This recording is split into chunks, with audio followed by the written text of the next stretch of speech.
小朋友睡前故事。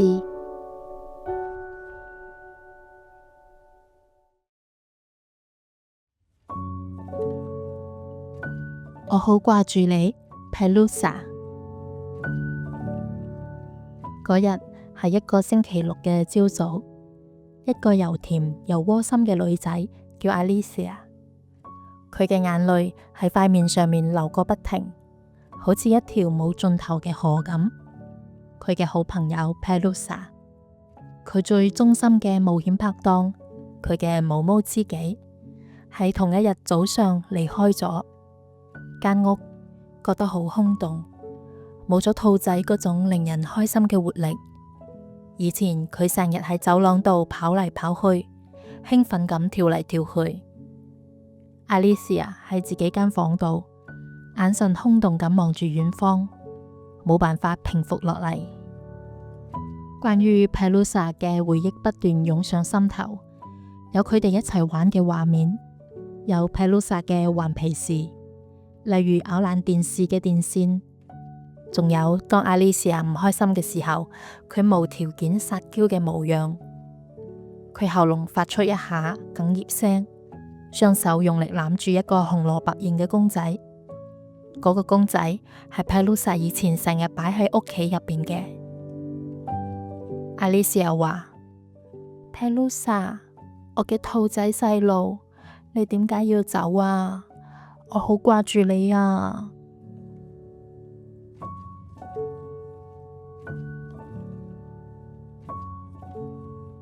突然間，一下敲窗嘅聲從佢思緒中拉返出嚟。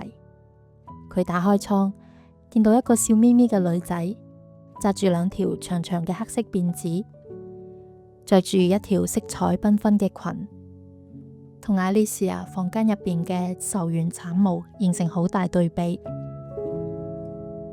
Gabriella 話：Hello， 我介紹自己，你唔介意嗎？佢把聲開心又悅耳。我叫 Gabriella， 係你新嘅鄰居。我幾日前搬去對面嗰棟大廈噶。Alicia 眼裏面仲充滿悲傷，怕醜咁望住佢，用一把好細嘅聲回應：Hello， 我叫 Alicia。Gabriella 有一種天生就識得理解別人情緒嘅直覺。佢留意到 Alicia 嘅悲傷，用好溫柔、好有同理心嘅聲問：你係咪有唔開心嘅嘢啊？ Alicia 忍住眼淚話：我隻兔仔細路今朝早死咗，我好傷心，我好掛住佢啊。 Alicia 一邊講一邊解釋。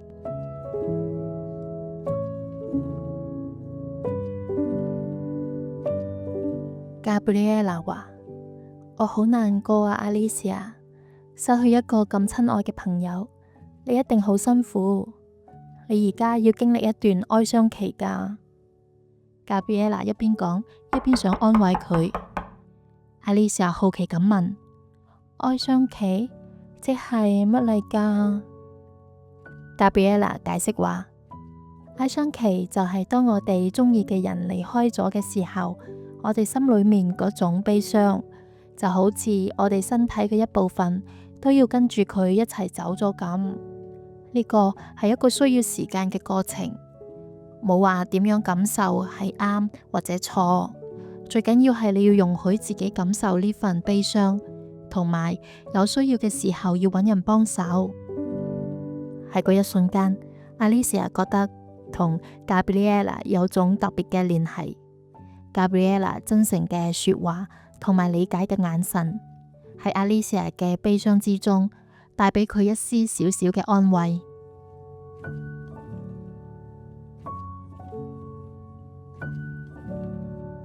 Gabriella 坐喺 Alicia 身邊嘅床上，用一把平靜又安詳把聲開始同佢講，喺佢嘅家鄉墨西哥，啲人係點樣面對死亡噶。Gabriella 話：喺我哋墨西哥，我哋睇死亡嘅方法同你唔同，我哋唔覺得係完結，而係通去另一段生命嘅一個階段。阿麗莎充滿好奇咁問：真係㗎？另一段生命，即係點樣㗎？Gabriela 解釋話：我哋會慶祝亡靈節，用開心同愛嚟記住我哋嘅親人。我哋會擺祭壇，放上祭品同相片，等佢哋知道我哋冇忘記佢哋。阿麗莎問：但係你哋唔會傷心嘅咩？因為我喊到停唔到啊。Gabriela 話：我哋梗係會傷心啦，阿麗莎。心愛嘅人離開，永遠都係痛噶。但係喺墨西哥，我哋有另一種方法去經歷呢份傷痛。你想唔想聽我講下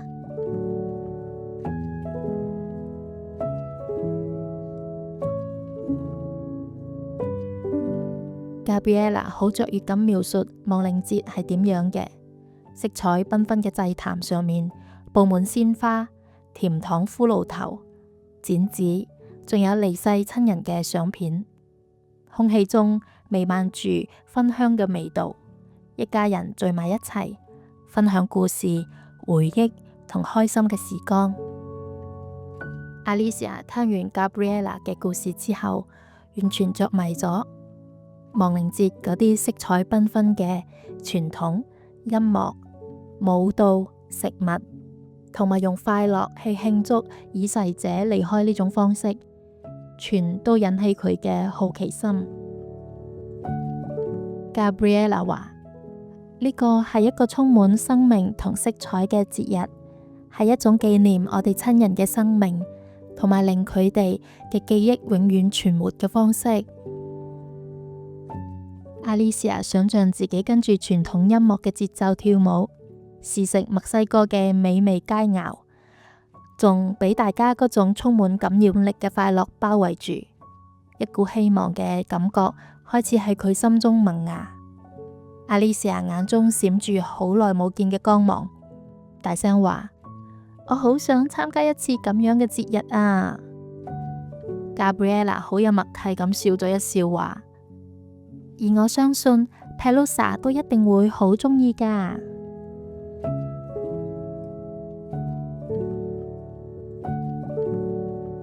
受到 Gabriela 故事嘅啟發，阿麗莎決定為 Pelusa 準備一個小祭壇。喺媽媽嘅幫助下，佢哋擺咗兔仔嘅相，佢最鍾意嘅玩具、新鮮嘅花，仲有一碟仔佢最鍾意食嘅嘢，一大堆美味嘅紅蘿蔔。阿麗莎仲寫咗一封好有愛嘅信俾 Pelusa。喺擺放祭品嘅時候，阿麗莎忍唔住笑咗出聲。雖然 Pelusa 已經唔再喺佢身邊，但係關於佢嘅回憶會永遠留喺佢嘅心裏面。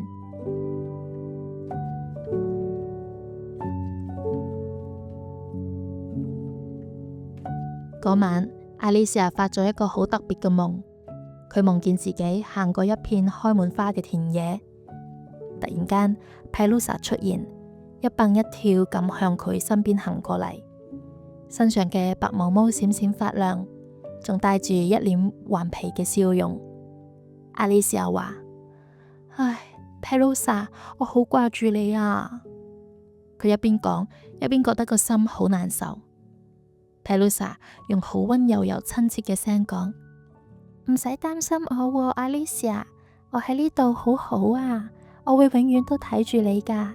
同埋，你知唔知我喺度可以食幾多紅蘿蔔都得啊？食極都仲有噶。喺呢個時候，呢兩個好朋友攬住對方，好好咁道別。阿麗莎一邊摸住佢嘅好朋友，一邊道別話：你知唔知啊？雖然我會好掛住你，但係見到你咁開心，我都好開心。我愛你，Pelusa。Pelusa 話：你想嚟探我嘅時候，隨時都得噶，只要合埋眼，發個夢就得噶啦。我都愛你啊，阿麗莎。阿麗莎醒咗之後，感受到一股從未有過嘅平靜同安寧。呢個夢令佢確信 Pelusa 會永遠留喺佢嘅心裏面。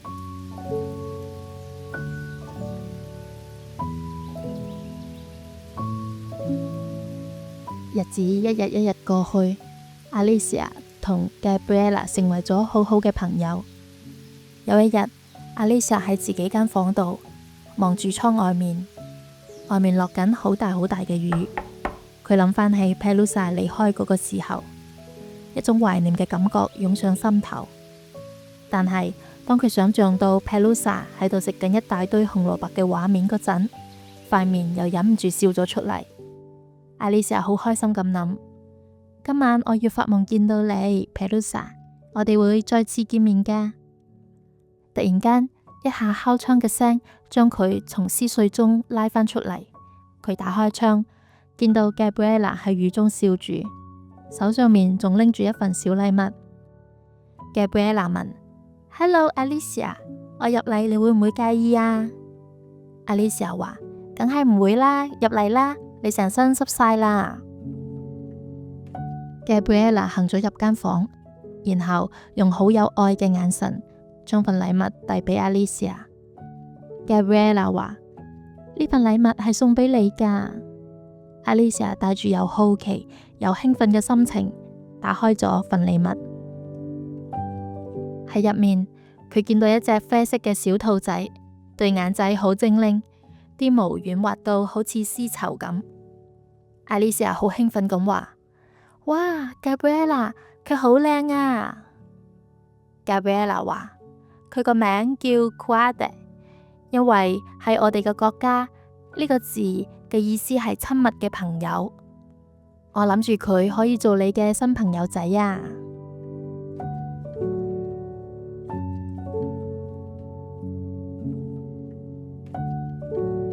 Alicia 忍唔住喊咗出嚟。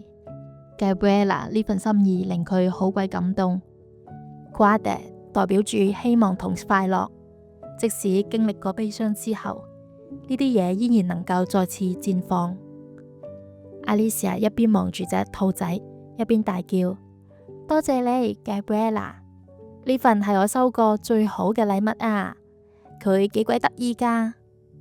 Gabriela 話：我好愛你噶 Alicia， 我想你知，無論幾時，我都會喺你身邊噶。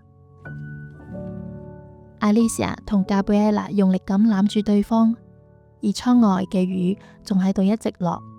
喺嗰一瞬間，Alicia 明白到友誼就係生命可以送俾佢最好嘅禮物。呢份禮物帶俾佢安慰、快樂，仲有佢永遠都唔會覺得孤單。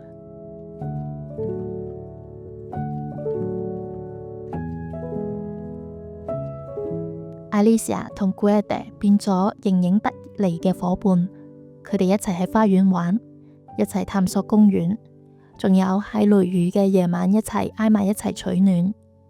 Cuade 為 Alicia 帶嚟全新嘅快樂，仲幫佢慢慢走出 Pelusa 離開嘅悲傷。Alicia 細細聲咁話：Cuade， 今晚我哋一齊合埋眼，一齊發夢。我想介紹一個好特別嘅朋友俾你識。就係咁樣，Alicia 學識咗帶住對佢毛毛朋友嘅回憶一齊生活。雖然 Pelusa 嘅離開喺 Alicia 心中留低咗好深嘅痕跡，但係佢同時都學到，我哋對心愛之人嘅愛同回憶會永遠伴住我哋，即使佢哋已經離開咗。而如果你小小夢想家，最近身邊有人離開咗，例如一隻寵物或者一個親人，你只需要合埋眼發個夢就得噶啦。因為生命係一份珍貴嘅禮物，我哋要盡情去享受身邊圍繞住我哋所愛嘅人同寵物。